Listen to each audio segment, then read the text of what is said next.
Arthur nous fait encore une dinguerie.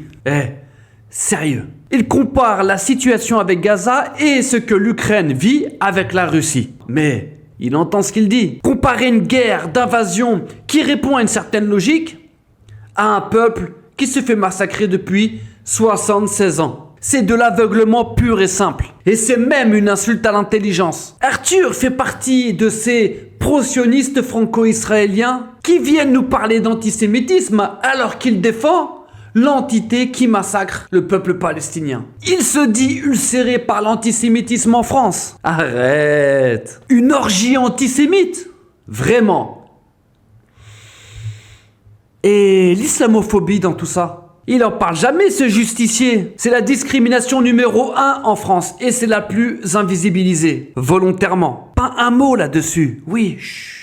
Toujours les mêmes qui se victimisent pendant que l'entité sioniste massacre tout un peuple. Arthur fait la promotion d'un État qui colonise, qui oppresse et qui vole des terres. Comment tu peux défendre une cause aussi sale, tout en fermant les yeux sur les crimes de guerre? Allez faire un tour sur les réseaux, dit-il.